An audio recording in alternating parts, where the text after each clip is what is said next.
अतीक अशरफ की मौत की भविष्यवाणी 17 दिन पहले हो गई थी। पता चल गया था कि दोनों की हत्या होने वाली है।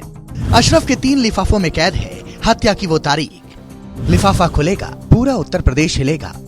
पहले असद एनकाउंटर में मारा जाता है, फिर अतीक और अशरफ की मीडिया कैमरे के सामने ही हत्या कर दी जाती है। तीनों बदमाश बंदूक लेकर आते हैं और दोनों के शरीर को गोलियों से छलनी कर देते हैं। पूरा पुलिस महकमा देखता रह गया। किसी को कुछ समझ नहीं आया कि आखिर कैसे पुलिस की कड़ी सुरक्षा के बीच 3 बदमाशों ने अतीक और अशरफ को मौत के घाट उतार दिया। लेकिन इस हत्या की प्लानिंग पहले ही हो चुकी थी। समय और तारीख तय हो गया था। हत्या का पूरा ब्लूप्रिंट तैयार था। और ऐसा हम नहीं कह रहे, बल्कि ऐसा खुद अशरफ का कहना था। तारीख थी 29 मार्च, जगह थी बरेली जेल। अतीक और अशरफ को प्रयागराज से बरेली जेल लाया जा रहा था। जैसे ही दोनों बरेली जेल पहुंचे, वहां मीडिया कर्मियों का तांता लगा था। माफिया और पूर्व विधायक खालिद अजीम उर्फ अशरफ कैदी वैन में बैठा हुआ था। मीडिया के सवाल अशरफ से जवाब की तलाश में थे कि तभी अशरफ अहमद ने किया एक बड़ा खुलासा।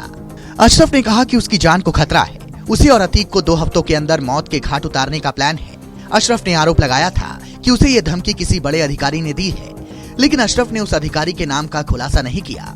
और इस बयान के ठीक 17वें दिन रात के अंधेरे में अतीक अहमद और अशरफ को 3 नौसिखिए बदमाशों ने पुलिस के सामने मौत के घाट उतार दिया, गोलियों से भून डाला।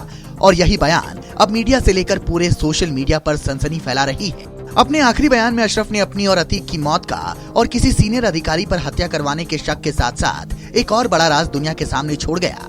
साथ ही छोड़ गया वो 3 लिफाफा जिसमें दर्ज है कई राज, जो उसके और अतीक की मौत की दास्तां बयां कर रहे हैं। अतीक और अशरफ की हत्या के बाद सवाल ये उठ रहे हैं कि आखिर अशरफ के 3 लिफाफों में वो कौन से राज दफन है। चिट्ठी में अशरफ ने क्या लिखा है? 3 लिफाफों में बंद खतों में किसका नाम लिखा है? अशरफ की ये तीनों चिट्ठियां उसके किस खास आदमी के पास हैं? और अब मौत के बाद क्या तीनों चिट्ठियां अपने पतों पर पहुंच गई हैं या पहुंचा दी जाएंगी?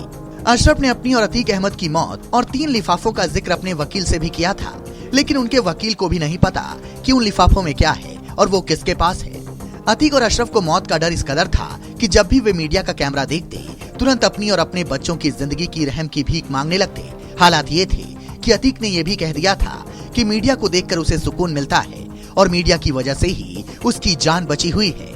लेकिन किस्मत देखिए, उसी मीडिया के सामने ही 3 बदमाशों ने उन्हें मौत के घाट उतार दिया।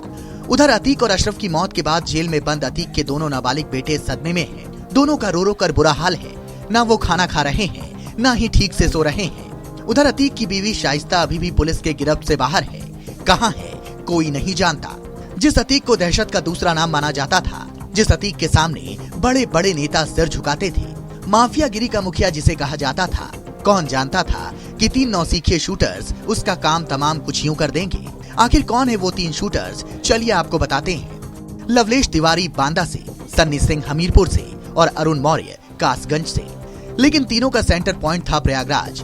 ये तीनों शूटर्स भले ही अलग अलग जिलों से आए थे, लेकिन तीनों का मकसद एक था, अतीक को मौत के घाट उतारने का। लेकिन ऐसे में सवाल उठता है कि आखिर ये तीनों एक दूसरे को जानते तक नहीं थे, लेकिन तीनों कैसे मिले? तीनों मीडिया कर्मी की भीड़ में कैसे घुसे? कब से ये अतीक और अशरफ की रेकी कर रहे थे? और कहीं कोई चौथा तो नहीं जो इन्हें गाइड कर रहा था? सवाल कई हैं, लेकिन जानकारी मिल रही है कि तीनों हत्यारे कई बार जेल भी जा चुके हैं और जेल में ही तीनों की दोस्ती हुई थी। अतीक और अशरफ की हत्या करके डॉन बनना चाहते थे। शुरुआती पूछताछ में पुलिस को तीनों गुमराह करते दिखे और सनी ने शुरुआत में कहा कि वो प्रयागराज में कॉम्पिटिटिव एग्जाम की तैयारी करता है। इनमें से दूसरे हत्यारे ने भी खुद को स्टूडेंट ही बताया। उसने करीब 7 दिन पहले कोचिंग में एडमिशन भी लिया था। उधर इस घटना के बाद आनन फानन में SIT का गठन कर दिया गया है। जांच के लिए पूरी यूपी पुलिस एक्टिव हो गई है। हर पहलू की बारीकी से जांच की जा रही है। वहीं इस हत्याकांड के बाद यूपी के सीएम एक्शन में आ गए हैं। उन्होंने घटना के तुरंत बाद प्रमुख सचिव गृह संजय प्रसाद को तलब किया है। गृह मंत्रालय ने इस घटना की डिटेल रिपोर्ट मांगी है। लेकिन असलियत ये है कि अतीक और अशरफ की हत्या ने यूपी पुलिस के ऊपर नाकामी का बट्टा जरूर लगा दिया है। ऊपर से अशरफ के 3 लिफाफों ने यूपी पुलिस का सुख चैन छीन लिया है और जब ये लिफाफा खुलेगा तो यूपी पुलिस का हिलना तय है। Bureau report, police media news.